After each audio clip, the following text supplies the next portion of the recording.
use your powers for evil. Evil? Your evil is mine.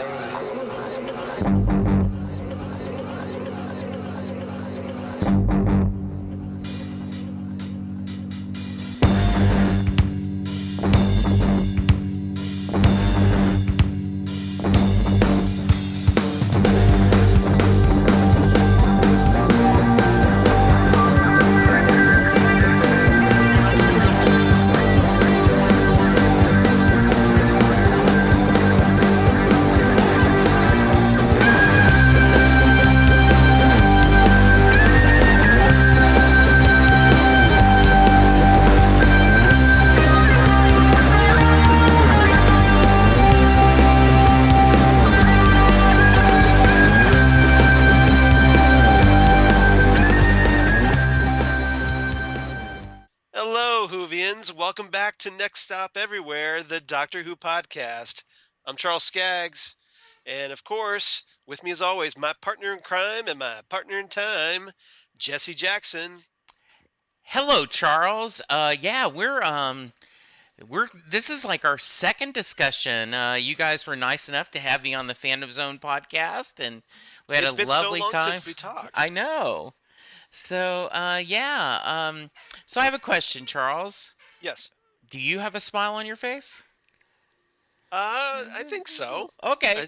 Doesn't it look like I have a smile on my face? Yes, it does. Because I don't want to die. So, yeah, I have to keep a smile on my face. Jumping in just a little bit. But I thought I always have a smile on my face while we record this. How can I not have a smile on my face talking to you? Absolutely. We are always in joy. It's impossible as far as I'm concerned. There's a little bit, and it's not really, but, the movie In and Out, the Pixar movie, you mean Inside Out. Inside Out, thank you. You're welcome. Talked a little bit about emotions. I thought In and Out was a burger. Yes, it is. And I thought that was an interesting story that sometimes, you need sadness to help you process and do things. And this was interesting. I thought that this storyline. So I'm really looking forward to talking to you about this, maybe some of, not just the specific plots, but the overall kind of thoughts behind this episode, which is Smile. Yes. Yeah. For those who don't know what we're talking about, welcome to episode 79. We're going to talk about Smile, the second episode of Doctor Who Series 10, written by Frank Cottrell Boyce, who you may remember from that rather dubious season 8 episode In the Forest of the Night.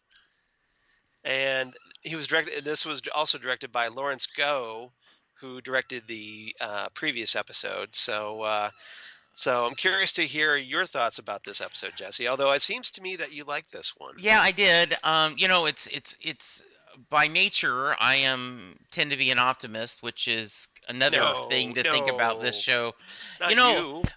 What's interesting is I had scanned a few episode commentaries and reviews, and one of them specifically said this writer bounced back after the horrible forest episode. So I don't know if you agree with that, but I do think this was a pretty good episode.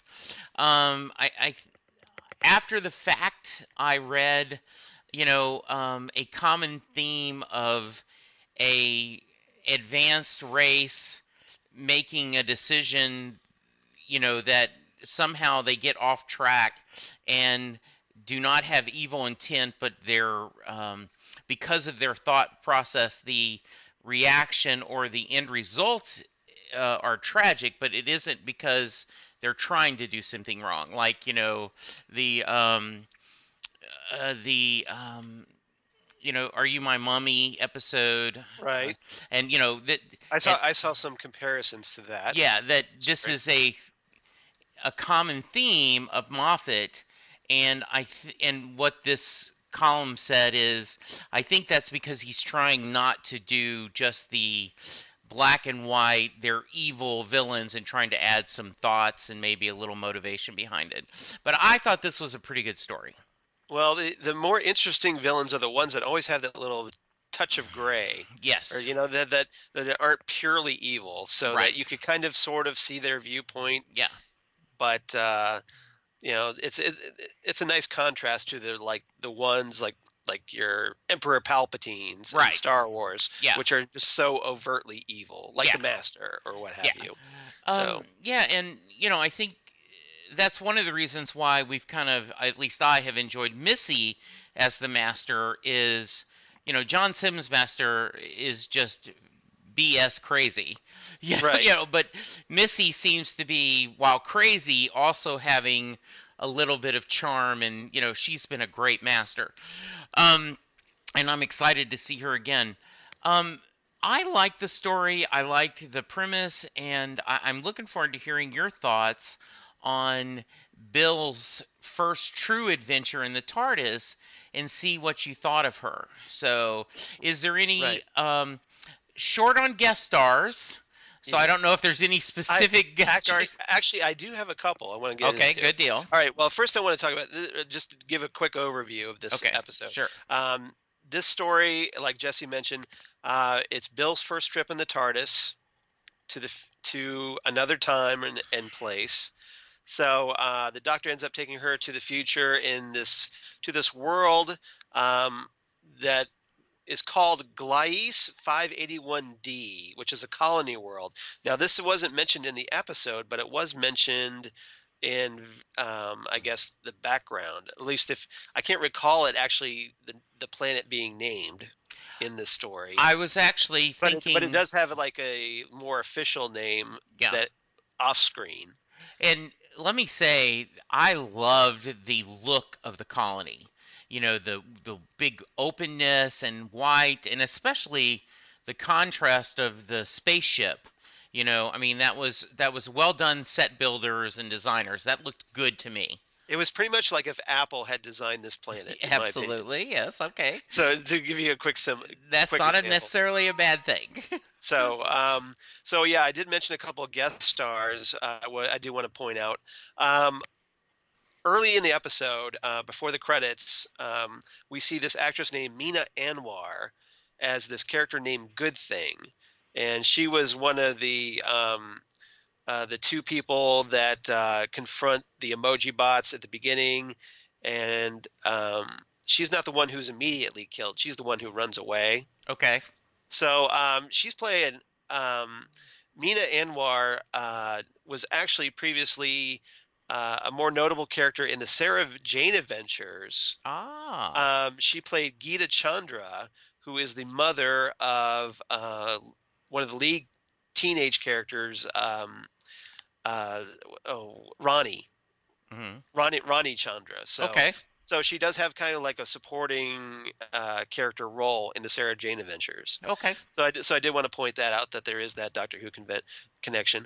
And the lead emoji bot in this one, Mm-hmm. which is referred to officially as Emoji Bot 1. So that's a great time. Yeah. So he's played by an actor by the name of Kiran Shah, and this person I wanted to bring up because apparently they were that thing under the bed in the previous Doctor Who story, Listen. Mm-hmm. If you remember that. And right. then, more notably, Karan Shah played the stunt double for Bilbo Baggins in both the Lord of the Rings trilogy and the Hobbit trilogy. Well, there you go. And also recently played the Jakku scavenger Tito.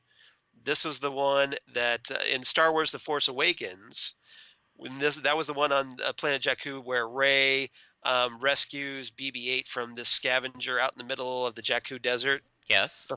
So that's the same person played the lead emoji bot in this story. So I thought that was rather notable. So I wanted to bring that up. Good. But okay, let's get into the meat of our discussion. My first topic today, and you have to excuse the rather simplistic titles on this one because we're scrambling a little bit. Yes, we are. So I'm going to call this one Back to the Future for obvious reasons, because the show goes back to the future as the Doctor takes Bill to her first um, experience in the TARDIS in another time and place. Well, not counting that brief little stop in the previous story, Right. the pilot, but this is more official trip. Mm-hmm. And curious to basically, I want to talk about the Doctor and Bill and what you thought about their growing relationship, which I think is evolving rather quickly. Um, you know, And what do you think of this duo? I really like Bill. I'm surprised how much I like her this quickly. I the actress is bringing it. I Pearl think, Mackie, yeah, yeah, Pearl Mackie has some great energy, some wonderful expressions, and I also love how insightful this character is without being overly know-it-all or hmm smug. Just, um, jumping ahead a little bit in our timey-wimey fashion, her, why did you keep it as a police box? And right. her answering that question herself, which I will not get into because it may spoil one of our quotes, um, is just very interesting. She's not afraid, um, which perhaps she should be.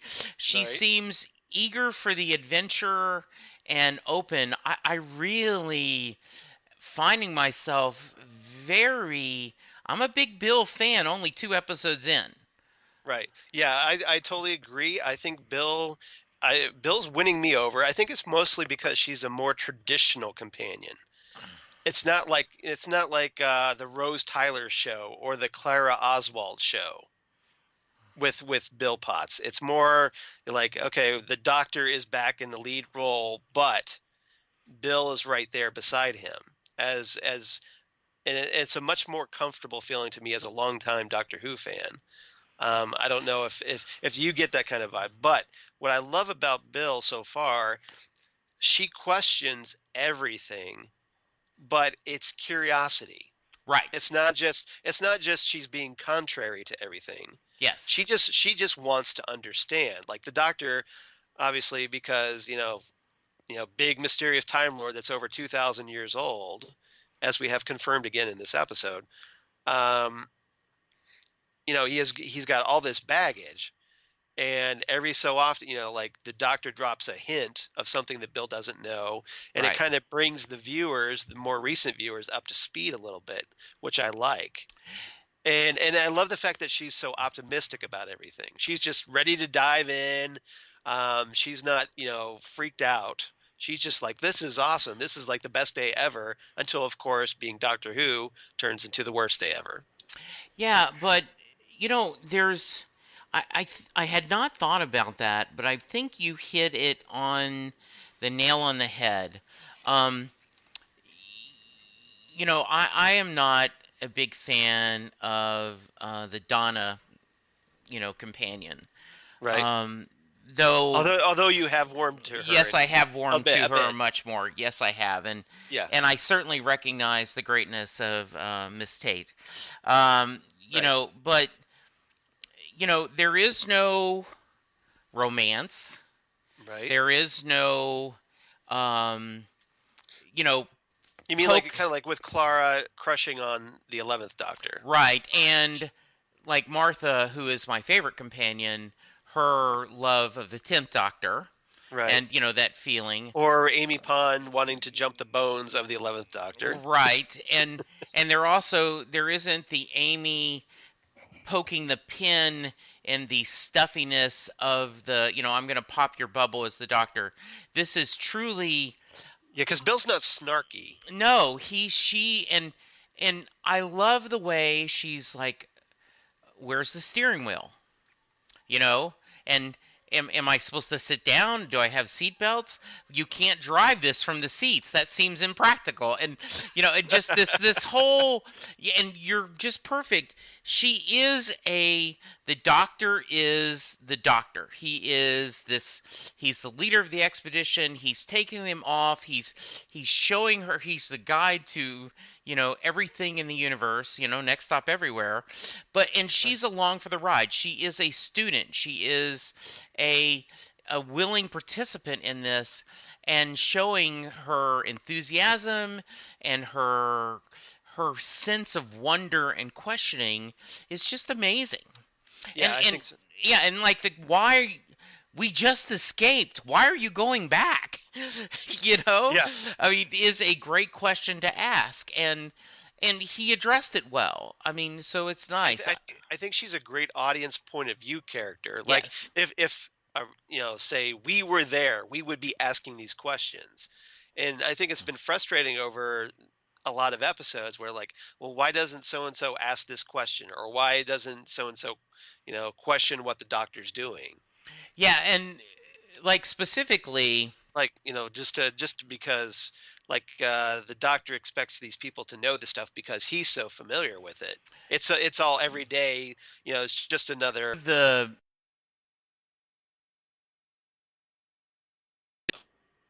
right? Oh, you came back. Okay, yeah, I did too, and Uh-oh. Of course I shut off my recording. okay. Let me pick it up again so that we can Yeah. keep going, hopefully. Yes. All right, it just froze up there for a bit. I don't Yeah, know me what. too. I saw the same thing. Okay. Okay, All so right. I'm gonna start us 3, 2, 1. Okay, so as we were talking about before, we were so rudely interrupted by Skype.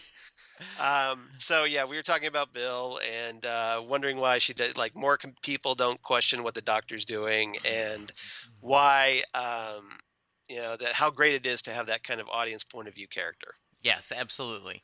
And I think um she's just, I think winning you over is a good way to put it. I really am impressed by her, and I just think she's been a great companion so far, and I just am looking forward to seeing, her journey.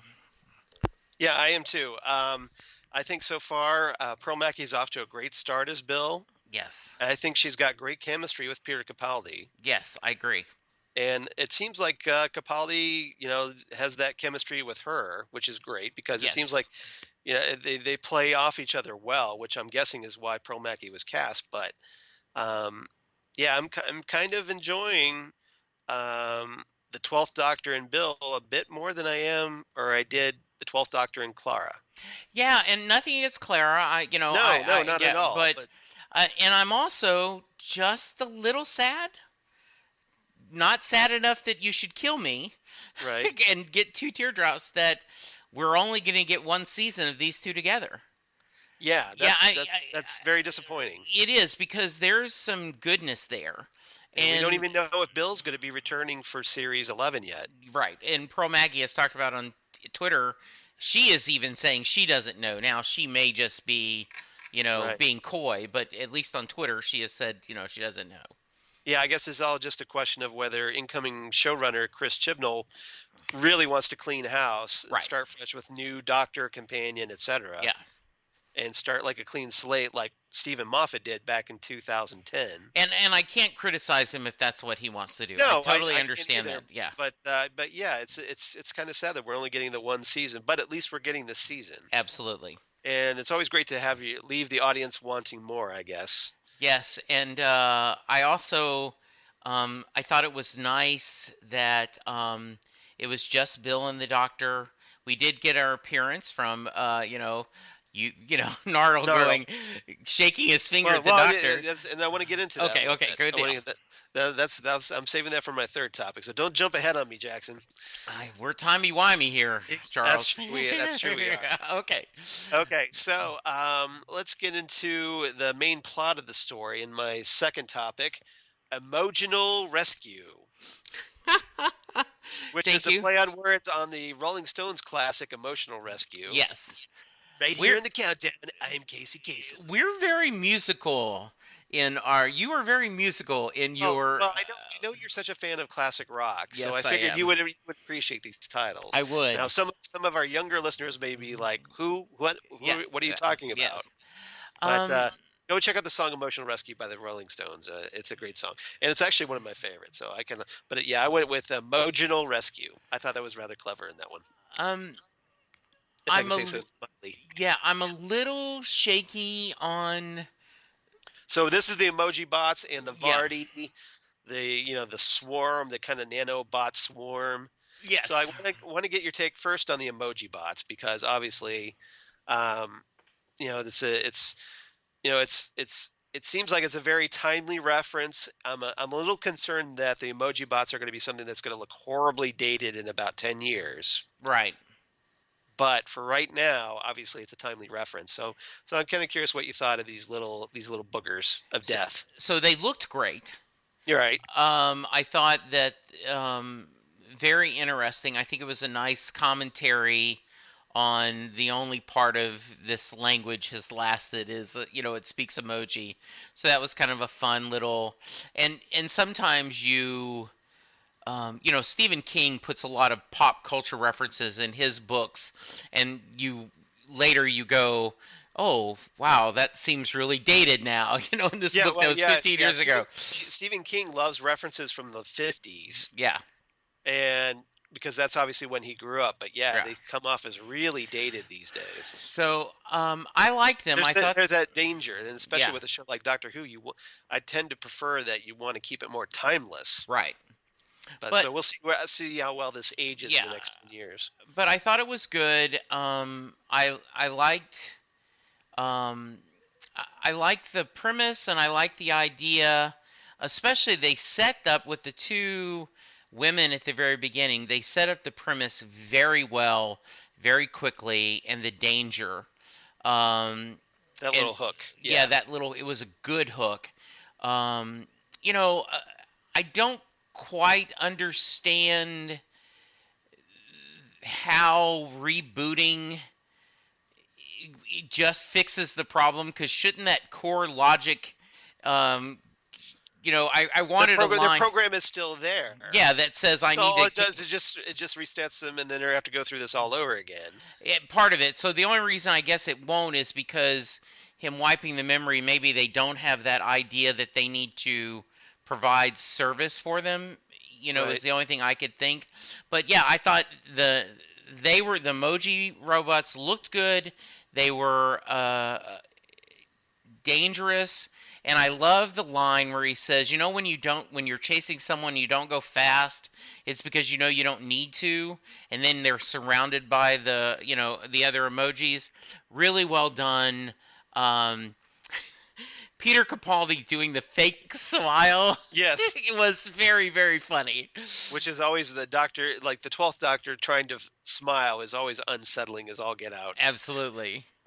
So you brought up a good point, I thought, because it seemed like Frank Trell Boyce, the writer, kind of gave himself a little bit of a plot hole here, because with the rebooting, and the Doctor at the end of the episode is pretty much just tells the woken colonists, I guess you're gonna have to be really nice to these people because hey, they could kill you. So good luck, everybody. Yeah. I'm out of here. Bye.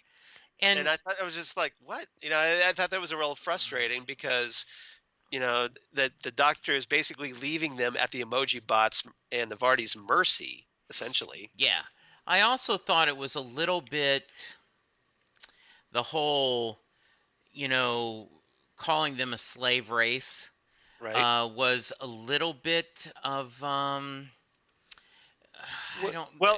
think it's because they are the Doctor discovers they're sentient. Yes. So essentially, if they were just like a toaster, it's a tool. But if it was a sentient toaster that could talk and think on its own, right, then is that kind of more? That's kind of being forced to do something it may not want to do. Because remember the Doctor has a rather because of his experiences on other planets and other worlds, he's got a much more broader scope of that than we do here on Earth. Yeah, because he has encountered a lot of artificial intelligences. But I don't understand why the colonists built them that way. I mean, that's a little bit of like, wait a minute, then what, why did you build them that way? And so if you watch too closely, there is a few plot holes that kind of Well, did you they have to maybe hand wave. evolve though? Okay, Maybe well, they didn't make that clear, did they? Yeah, exactly. I agree. It should have been more clear, but yeah, we don't know because I would think that maybe programming them to come up with skulls on their faces, their facial displays as they're ready to kill you would probably be a serious operating system flaw Yes, I would think so. or Talk something about you maybe talk yeah. about the blue screen of death, right? That's a great exactly Yes. that's a serious blue screen of death. Yes. But so I like to think that maybe to kind of work around that flaw that maybe well okay maybe the Vardy and the emoji bots they essentially evolved over time to the point where yeah okay they see they were programmed I guess and they kind of addressed this a little bit in the story that they were things changed when that old woman died that they saw the colonists not being happy for the first time. Right. So that really screwed with their programming. So I have to think that maybe they adjusted and this is how they coped with it. I can only think so. I agree. So that's my theory. So Okay, good. So what did you think of the Vardy the nanobot swarm basically becoming like the house or like the structure and I thought it was rather creepy that okay once they revealed that this nanobite swarm was essentially the structure around them, and here they are in this big room where that nanobot swarm could just come right at them at any moment because there's nowhere else to go. I thought that was a rather, like a rather troubling, unsettling moment.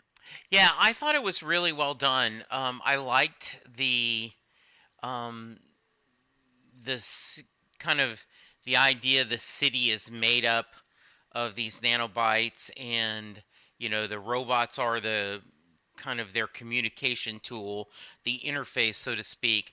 So yeah, I liked it a lot. I thought they were a pretty good villain, and like I said, except for the hand wave, a pretty good resolution to the problem. So, I felt like they were a threat, Right. and I did think I like the doctors, the plot line of I'm going to blow this up because it's a trap waiting to, it's like you find a set bear trap in the woods, so you take a stick and you set it so you make it work so it won't hurt someone else. And the doctor's the type of like, if it was like a box trap, yes, the doctor would go inside the box willingly, yes, kick the stick out, just so the box falls on top of him, just so he could find out what happens next. right. That's Yes. his personality. Yes, it is. So I thought that was well done. So overall, I know you made the joke about, it looks like Apple designed it, but it was okay. It was nice. Yeah. One thing I want to talk about before we move on to our Yes. next topic.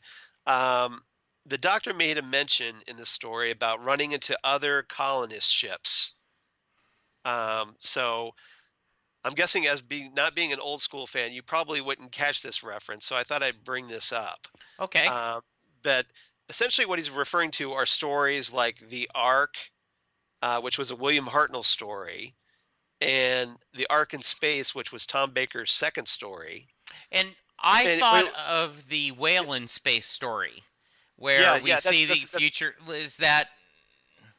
yeah, Is that? that's go ahead. No, the whale in space. Where one of the first stories. The Yeah, Beast Below.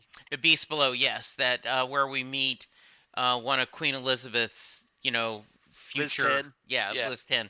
So I thought of that as one of the colonists, and we run into humans in the future a lot. Yeah, right. So yes. Yeah, so yeah, it's a very common theme for Doctor Who. Yeah. And so if you kind of want to get a better idea of why everybody just started leaving Earth. You might want to check out those stories Yes. to get a better grasp. So I just thought I'd mention that. So it was a nice little nod, and yeah, definitely recommend checking those out. But Yes. those aren't my reverse the polarity for this week, so Okay.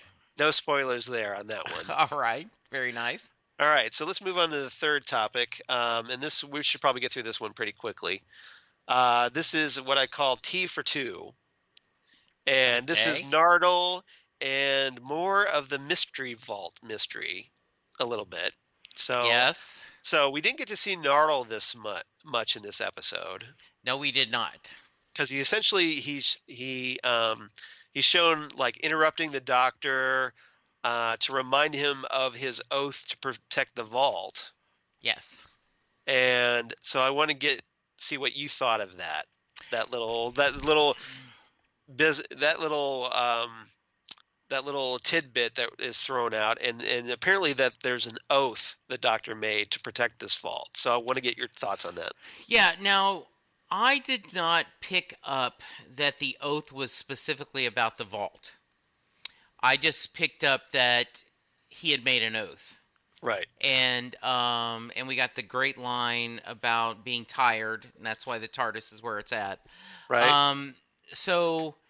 And we had Bill asking him, "Well, hey, aren't you supposed to protect that vault?" Yes. And he says, "Well, I could go back to when before we Right. left. No problem." And I also was like, well, I was kind of waiting for the Doctor to go, when did you see the vault? What do you know about this vault? Because that was. Well, I think he's figured out that she was there. Yes. Yes. He is a pretty bright guy sometimes. Yes. But it wasn't specifically covered. No. I guess that happened between episodes. They had that discussion. Maybe it's a deleted scene. We'll get to see. Yes. But yeah,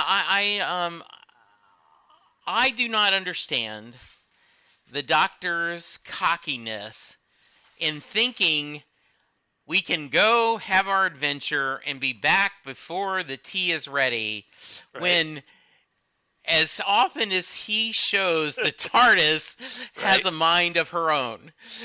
I just do not understand his cockiness.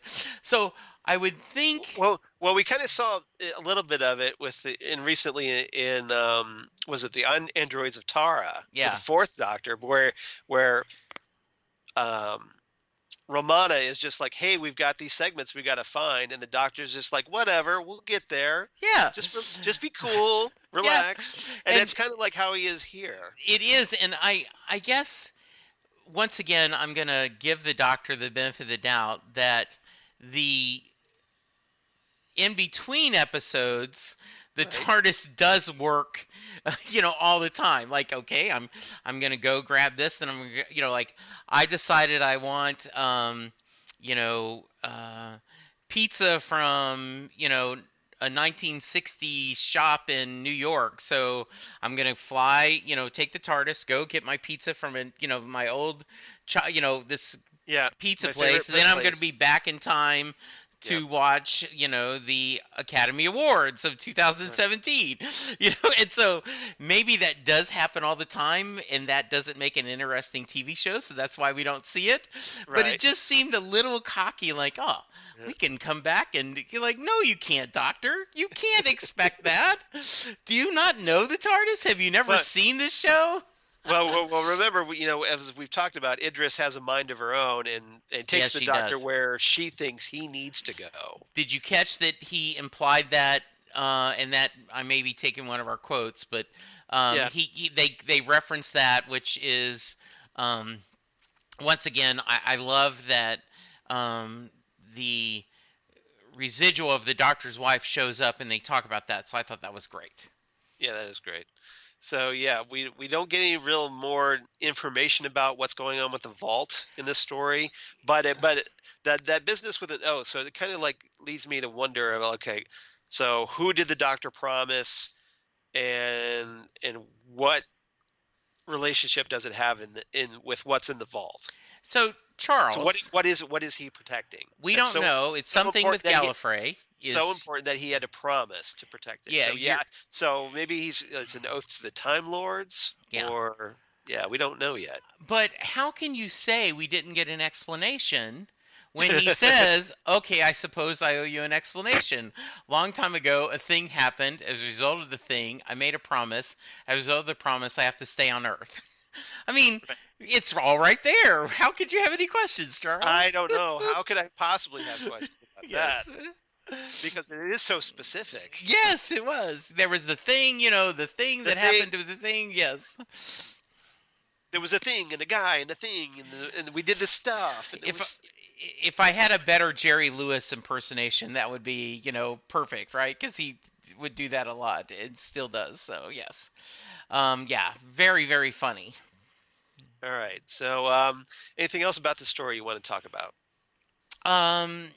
before we move into our favorite quotes? No, I like I said, I'm really enjoying Bill, and I think that's good because, as I've talked about, I think a great Doctor Who episode has a good villain, good interaction between the Doctor and the companion, and then there's somebody that you're interacting with that you care about. And I did not care about anyone specifically, but just the Doctor and Bill are so strong, and maybe because it's so early in their relationship, Right. I want to focus more on them.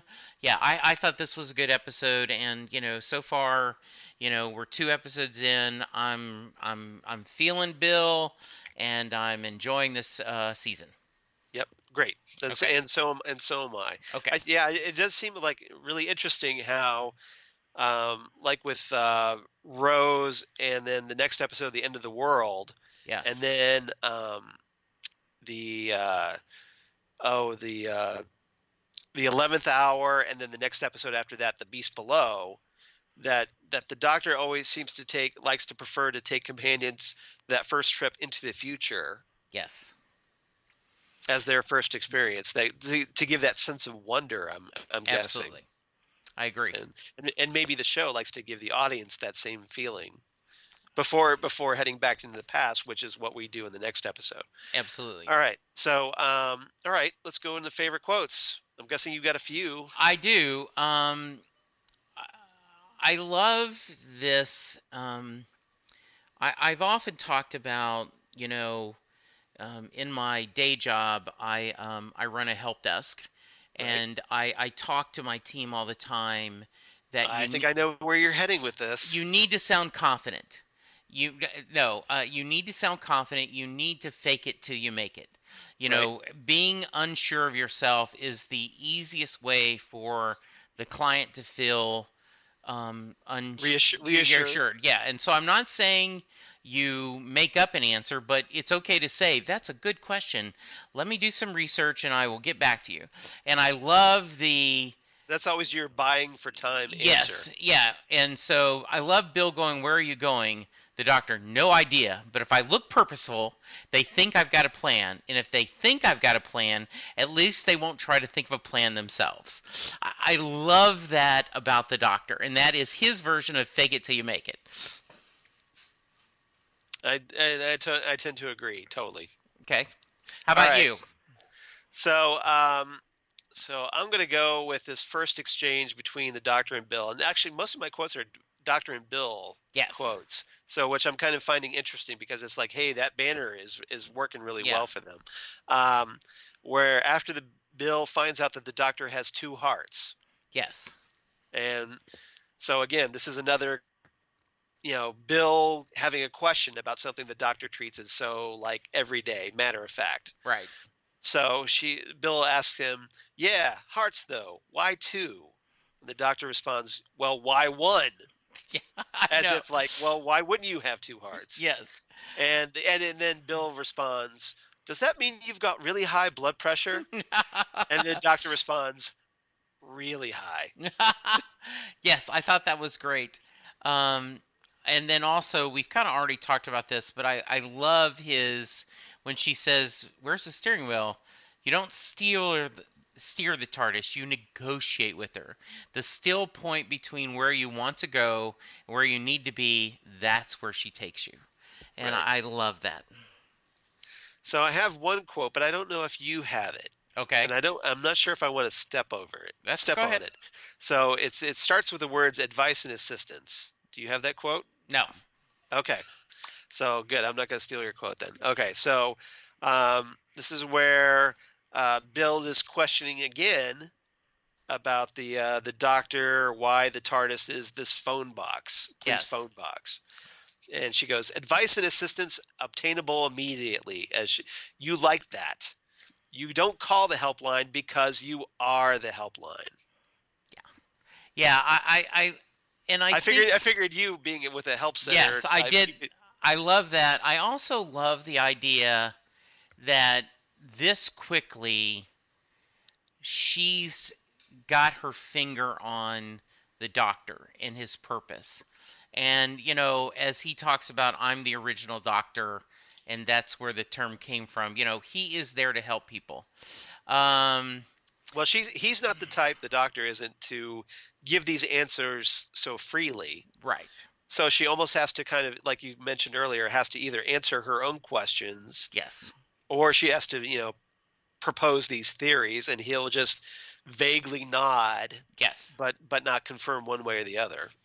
And then a very quick one, just because I think it was so quip-worthy when Nardole says, why is she here?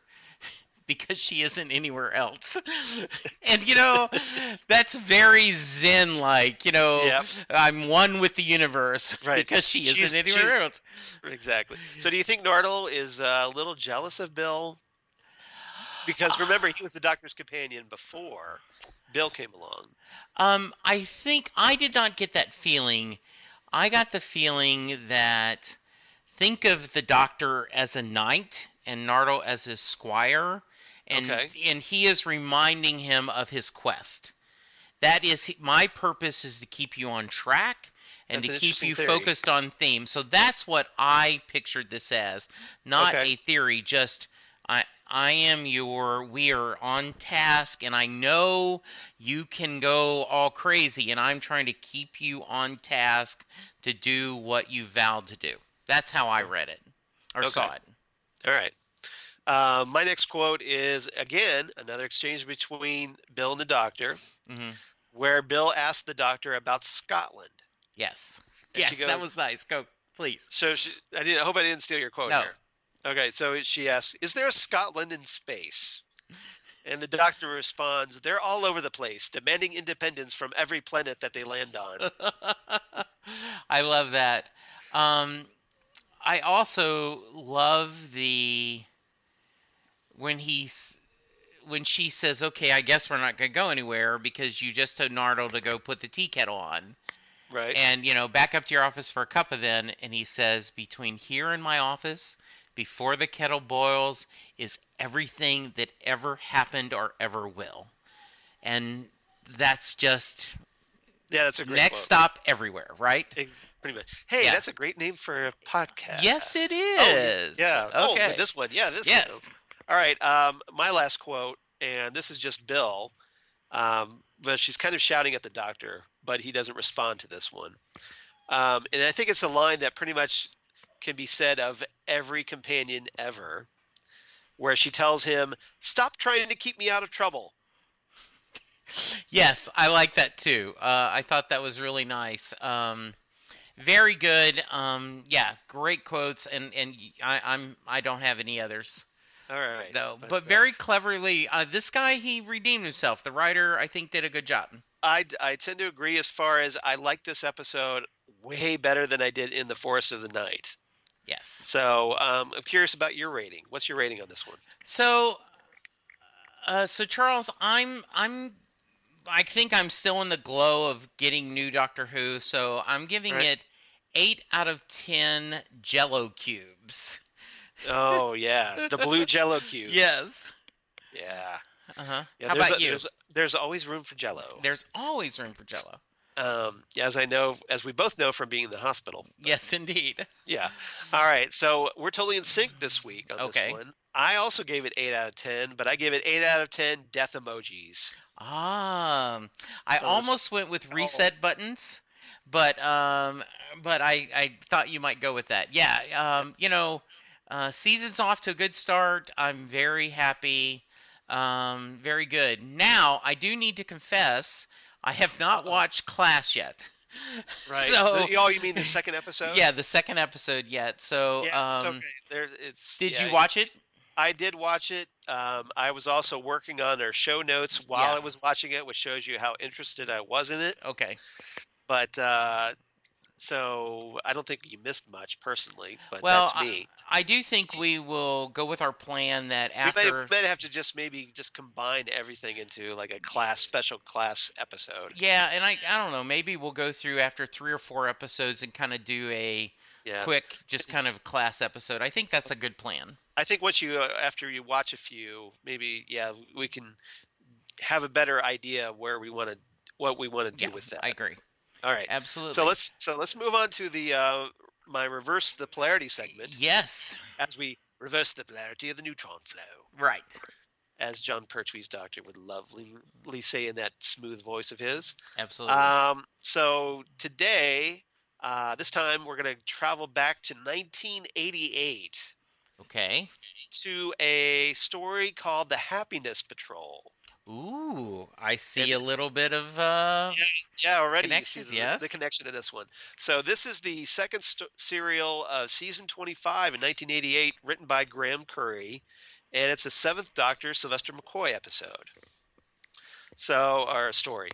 We have the Seventh Doctor and Ace visiting a human colony on the planet Terra Alpha. So again, we have a human colony episode. Yes. And they're unsettled once they get there by the planet's unnaturally happy society. Ooh, okay. Already you can see the comparison. I do. Cheerful music plays everywhere. The planet's secret police force, the Happiness Patrol, governed by the vicious and egotistical Helen A., who is obsessed with eliminating unhappiness. Ooh. So again, sounds familiar. Yes. They roam the streets. The Happiness Patrol roams the streets wearing bright pink and purple uniforms while they hunt down and kill so-called killjoys. Ooh. And the TARDIS ends up getting repainted pink so as not to look depressing, much to the Doctor and Ace's chagrin. So the Doctor and Ace encounter this man called Trevor Sigma, who's an official galactic census taker who is visiting Terra Alpha to discover why so many of the population have disappeared. Sound familiar? Yes, it does. The Doctor, meanwhile, encounters another visitor to the planet, Earl Sigma, a wandering harmonica player who stirs unrest by playing the blues in this happy society. Wow. So Earl and the Doctor venture to the Candy Kitchen, where most of the missing population of Terra Alpha vanished to, and discover that Helen A's twisted executioner, the Candyman, a grotesque sweet-based robot created by Gilbert M., one of Helen A's senior advisors.